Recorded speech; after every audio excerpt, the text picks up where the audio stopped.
জামায়াতে ইসলামীর মনোনয়ন চূড়ান্ত হওয়ার পর থেকেই মাঠে ঘাটে বলা চলে আদা জল খেয়ে নেমে পড়েছেন শেরপুর ১ আসনের প্রার্থী হাফেজ রাশেদুল ইসলাম। ইসলামী ছাত্র শিবিরের সাবেক কেন্দ্রীয় সভাপতি রাশেদ এরই মধ্যে তুমুল জনপ্রিয় হয়ে উঠেছেন এলাকায়। জামায়াতে ইসলামীর সাবেক সিনিয়র সহকারী সেক্রেটারি জেনারেল শহীদ কামারুজ্জামান একসময় এই আসনটিতে লড়েছিলেন দাঁড়িপাল্লার হয়ে। তাই হাফেজ রাশেদের কাঁধে এবার গুরুদায়িত্ব।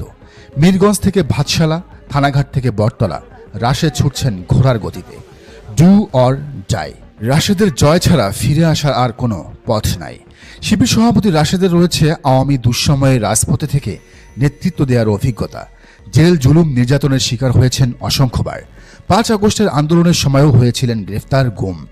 ঢাকার রাজপথের সেই অভিজ্ঞতা নিয়েই শেরপুরের প্রতিটি গ্রামে গঞ্জে যাচ্ছেন, মানুষের সাথে মিশছেন, হাসছেন প্রাণ খুলে। সবাই তাকেও আপন করে নিচ্ছেন, ভোট দেওয়ার প্রতিশ্রুতি দিচ্ছেন। দাঁড়িপাল্লার জোয়ার সাথে রাশেদুল ইসলামের পরিশ্রম দুয়ে মিলে যখন জমজমাট জামায়াতের মাঠ, তখন তাতে কিছুটা ছেদ ঘটাতে হাজির বিএনপি। এখানে তারা রাশেদকে ঠেকাতে প্রার্থী করেছে ডাক্তার সানসিলা জেবরিন প্রিয়াঙ্কাকে। প্রিয়াঙ্কা এ এলাকার একসময়ের বর্ষিয়ান রাজনীতিবিদ ও ব্যবসায়ী হজরত আলীর কন্যা। 2018 সালেও ধানের শীষের প্রার্থী হয়েছিলেন তিনি। 18 সালে তার বয়স ছিল মাত্র 25 বছর 6 মাস। সেবারের সর্বকনিষ্ঠ এই ক্যান্ডিডেট ছিলেন আনোয়ার খান মডার্ন মেডিকেলের প্রভাষক। নেটিজেনরা বলছেন, প্রিয়াঙ্কা পারিবারিকভাবে ভদ্র শান্ত স্বভাবের হলেও এখানে বিএনপির দলীয় নেতাকর্মীরা বেশ উগ্র। তারা এরই মধ্যে বেশ কয়েকবার জামায়াতের প্রার্থীর পোস্টার ছেড়েছেন, হামলা করেছেন। তাছাড়া এলাকার সাধারণ ব্যবসায়ী, কৃষক, শ্রমিকরাও যুবদল, ছাত্রদল, স্বেচ্ছাসেবক দলের উপর ত্যক্ত বিরক্ত। ফলে প্রিয়াঙ্কার নিজের ইমেজ ভালো হলেও এটা তার ভোটে কাজে দিবে না, ভোটের হিসাবে কোনো কাজে আসবে না। সারা দেশের মতো এখানেও মানুষ বিএনপির অত্যাচার থেকে রেহাই পেতেই ধানের শীষ বয়কটের ডাক দিবেন, যার ইতিবাচক ফলাফল ঘরে উঠবে রাশেদের। তবে বিএনপির নেতাকর্মীরা সাবেক শিবির সভাপতি রাশেদের উপর হামলা করলেও প্রিয়াঙ্কা নমিনেশন পাওয়ার পরপরই তিনি দেখিয়েছেন উদারতার এক অনন্য চিত্র। ফেসবুকে এক স্ট্যাটাসে রাশেদ লিখেছেন, শেরপুর সদর আসনে বাংলাদেশ জাতীয়তাবাদী দলের সংসদ সদস্য প্রার্থী ডাক্তার সানসিলা জেবরিন প্রিয়াঙ্কাকে অভিনন্দন জানাচ্ছে। বর্ষিয়ান রাজনীতিবিদ ও ব্যবসায়ী শ্রদ্ধ হজরত আলীর কন্যা ছোট বোন প্রিয়াঙ্কা 2018 সালে এক কঠিন সময়ে ধানের শীষের প্রার্থী হয়েছিলেন। নির্মম নির্যাতনের শিকার হতে হয়েছিল ফ্যাসিস্ট গুন্ডা দলের হাতে। জামায়াতে ইসলামীর সাবেক সিনিয়র সহকারী সেক্রেটারি জেনারেল, শেরপুরের গণমানুষের প্রিয় নেতা শহীদ কামারুজ্জামানের দাঁড়িপাল্লার প্রতীকে আমরা একসাথে নির্বাচন করেছি। অনেক স্মৃতি দুদলের রাজনৈতিক কর্মীদের মধ্যে। নতুন বাংলাদেশে নতুন ধারার রাজনীতির ময়দানে আজ আমরা প্রতিযোগী, এমনটা হয়তো ভাবেন অনেকে। আমি দেখি অন্য অ্যাঙ্গেল থেকে। আমরা অবহেলিত শেরপুর সদর গড়ার জন্য প্রতিযোগিতা করছি। জনগণ আমাদের মধ্য থেকে কোনো একজনকে বেছে নেবেন মানে অন্যজন বাতিল এমন নয়, বরং প্রত্যেকের থিঙ্কিং কাজে লাগাবেন এ জনপদের মানুষের জন্য। দিন শেষে প্রিয় ছোট বোন প্রিয়াঙ্কা আমার কিংবা XYZ কারো বিজয়ের কিছুই নেই। আমরা সবাই জনগণের বিজয়ের জন্য প্রত্যয়ী। ক্ষণিকের দুনিয়ায় মানুষকে ভালো রাখার দায়িত্বের আমানত রক্ষায় নিয়োজিত থাকতে পারছি, এটাই তৃপ্তির। এক্ষেত্রে আমার দল জামায়াতে ইসলামীর জনশক্তি, সহযোগী, শুভাকাঙ্ক্ষী সকলের প্রতি অনুরোধ, সতর্ক হয়ে সম্মানের সহিত চলব আমরা। আমাদের কোনো কথা কাজ যেন রাজনৈতিক ময়দানে থাকা ব্যক্তিবর্গকে অসম্মানিত না করে। আমাদের পজিটিভ আচরণ আমাদেরকেই সম্মানিত করবে ইনশাআল্লাহ। বাংলাদেশ 2 গড়ার পথে মহান আল্লাহ আমাদের তৎপরতা কবুল করুন। নেটিজেনরা বলছেন, রাশেদের এমন উদারতার প্রশংসা এখন গোটা শেরপুর জুড়ে মানুষ বিষয়টিকে পজিটিভ হিসেবে দেখছেন। তারা বলছেন, এমন নেতাই তারা চান যে নেতা হবেন সবার। এদিকে জামায়াতের শক্তিশালী বেশ কিছু প্রার্থীর বিপরীতে নারী প্রার্থী দাঁড় করিয়েছে বিএনপি। এর মধ্যে একটি হল নাটোর 1। এখানে ধানের শীষ পেয়েছেন ফারজানা শারমিন পুতুল। লালপুর বাগাতিপাড়া নিয়ে গঠিত আসনে জামায়াত মনোনীত প্রার্থী হলেন লালপুর উপজেলা আমির ও লালপুর উপজেলার সাবেক ভাইস চেয়ারম্যান মাওলানা মোহাম্মদ আবুল কালাম আজাদ। নাটোর 1-এ তার রয়েছে ব্যাপক গ্রহণযোগ্যতা। সাবেক জনপ্রতিনিধি হওয়ায় তিনি পাচ্ছেন বাড়তি সুবিধা। তাছাড়া এখানে বিএনপির ভেতর রয়েছে ব্যাপক গ্রুপিং। নাটোর 1 আসনে বিএনপির প্রার্থী হিসেবে ফারজানা শারমিন পুতুলের নাম ঘোষণার পর প্রতিবাদে তার ভাই ইয়াসির আরশাদের সমর্থকেরা মহাসড়কে আগুন জ্বালিয়ে বিক্ষোভ করেছেন। এ সময় বোনের সমর্থকদের বিরুদ্ধে মারধর করারও অভিযোগ উঠেছে।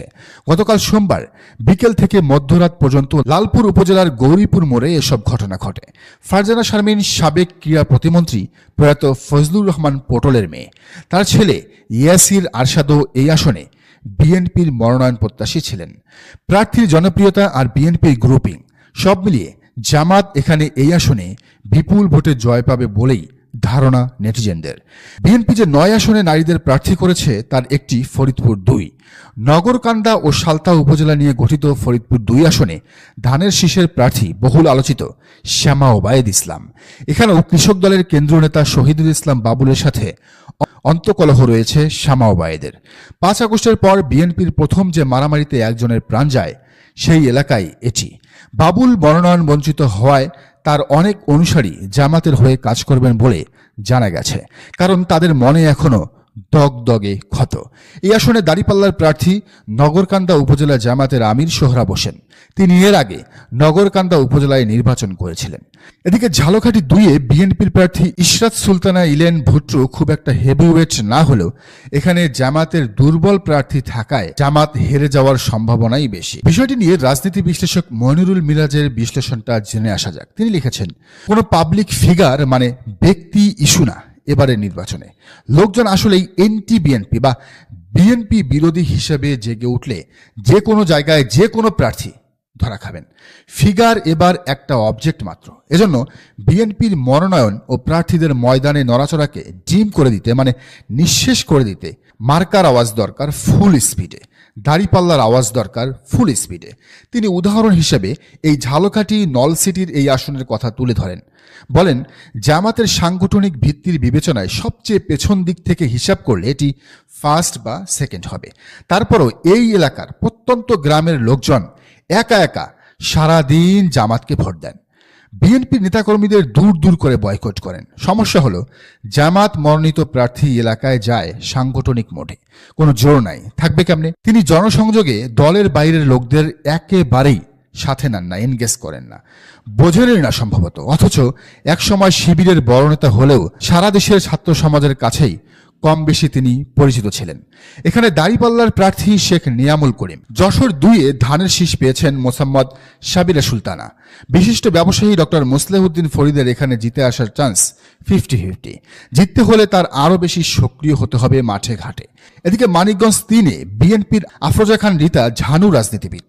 তাকে হারাতে মরিয়া জামাতের প্রার্থী বিশিষ্ট ইসলামিক চিন্তাবিদ অধ্যক্ষ মাওলানা দেলোয়ার হোসেন।